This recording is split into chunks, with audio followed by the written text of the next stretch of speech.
I hate amp sim plugins. See playing a guitar through a computer? Get that tape.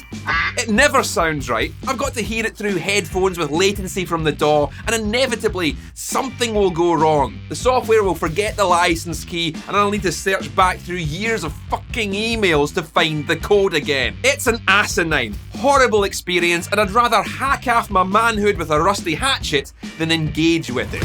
Well, slap my severed dick and call me Billy Neighbours, because I've been playing around with the new Bogren AmpKnob plugins, which are modelled after roided up versions of classic Marshall amplifiers, and as much as it pains me to say it, these might sound better than the real amps. These go a long way to making the digital plugin experience palatable to a late 1900s dinosaur like myself. So if you are of the opinion that nothing can beat a real amp, then these might just change your mind. A number of years ago, Glenn Fricker said to me, "Honestly, Colin, you should try Bogren's AmpKnob. The tone is already dialed in, and it has just one knob, a gain knob. If you want more distortion, you turn it up. It's so simple, even a bassist could figure it out." That's a strong recommendation, but at the time, I think it was just a Mesa dual rec replica they had, which isn't really my vibe. This new release, however, gives us versions of the 3 best Marshall amps ever made. A 90s Punk Plexi Sans Tolex, a Finnish modified 800 running at the edge of destruction, and the Jive VM410, an amplifier that I made a video about on this channel nearly 10 years ago, of which I still have some very fond memories. These are 3 amp models that I have first-hand experience with. I have a strong memory of how they're supposed to sound, and it's all tones that I'd want to use all the time in recording projects. If these are good, maybe I won't need to spend so much time reamping as many guitar tracks in future. The plugins truly are very simple. One knob to rule them all. That controls the gain and the volume of the simulation, and no doubt balances the EQ so that it sounds best no matter where on the dial you set it. Simple buttons are there to change the amp channels or engage an overdrive pedal, and on the 800 we even have a second page to set up reverb and delay for lead sounds. They come with 2 or 3 speaker IRs, along with the option to load in any user IRs you'd prefer, and there is a simple tuner and gate included for convenience. If you are like, "Well, I'd need more control than that for my tone," trust me, you don't. Guitar tones ain't that deep. AmpKnob plus a post EQ and compression should be absolutely everything you need to get these to sit in a mix.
One thing that puts me off using plugins are the immersion-breaking menus I have to navigate.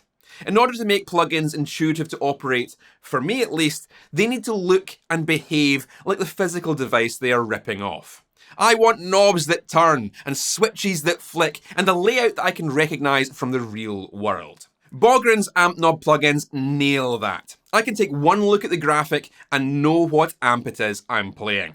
I can change channels by flipping a switch, and if I need more gain, I turn up the knob, and that's pretty much all the functionality I want or need when working in a DAW.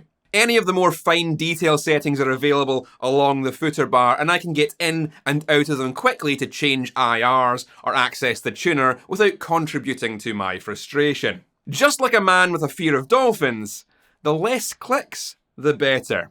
Everything here is accessible with one click in, one click out. No deep menus, no searching to find features, no frustration at memorizing a labyrinth of setting navigation.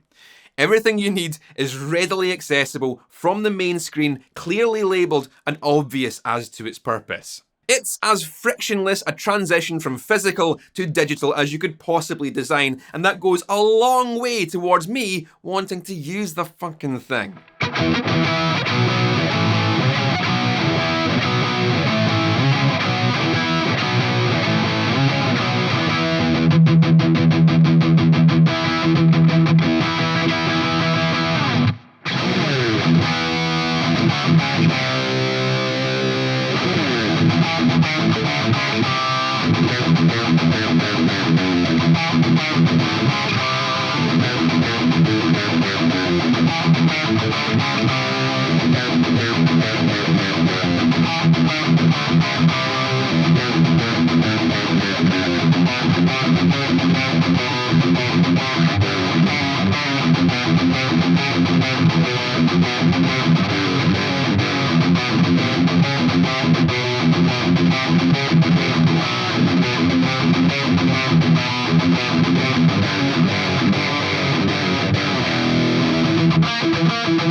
Another frustration I have with AmpSim plugins is that they never sound convincingly like the amplifiers they are imitating.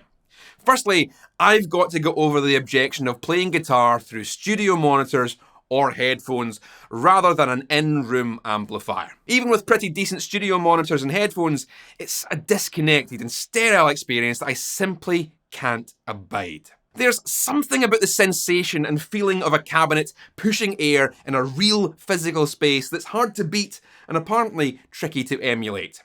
The only guitar headphone experience I've enjoyed is the Boss Waza Air headphones, which use binaural processing to fake the placement of the simulated amp in dimensional space, and that really works for me.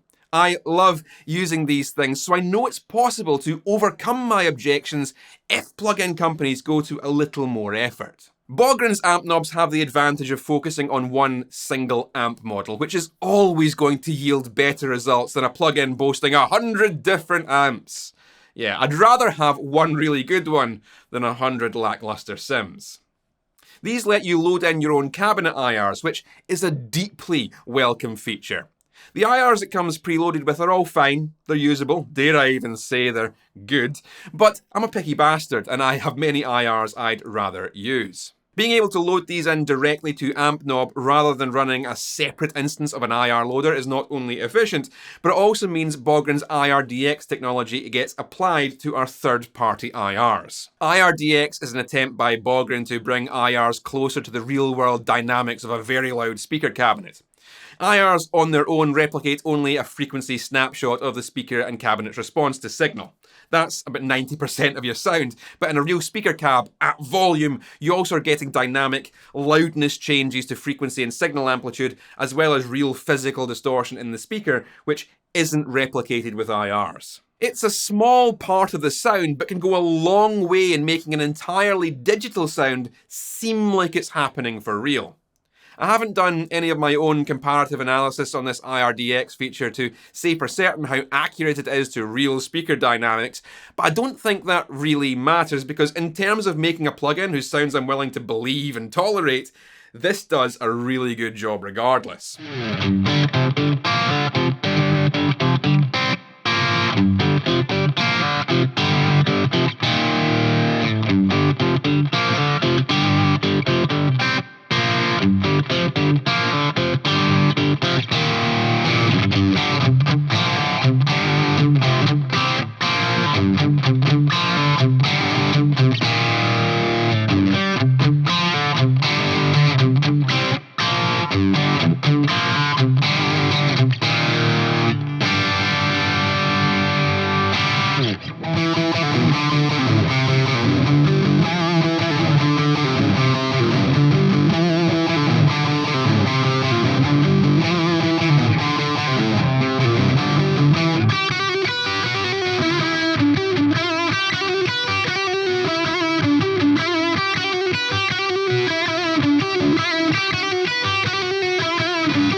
I have real-world, first-hand experience playing all three of the amplifier models in Bogren's Marshall-inspired lineup, and these plugins satisfy my memory of how these amps sound. These feel right, and there's nothing about them that's triggering my usual Digital Repulsions. Yeah, sure, these are tuned to lean a little more on the heavier sounds that these amps can produce, but that's how I'd be using these amps anyway, so these become ideal to work with for all of the 70s and 80s rock stuff that I shamelessly imitate. As you will have heard from all the sound samples scattered throughout this video, these really do sound like a recording of a physical amplifier.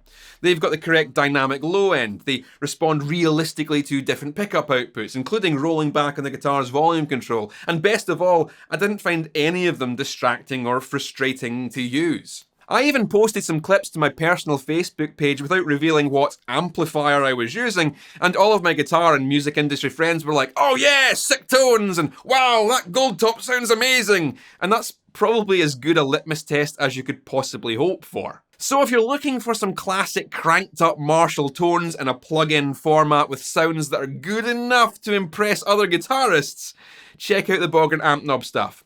You'll find a purchase link in the description, and I think they even offer a free trial before you commit to handing over your money, so there's absolutely no reason not to give them a go. That's all for now. Keep it loud, and stay safe.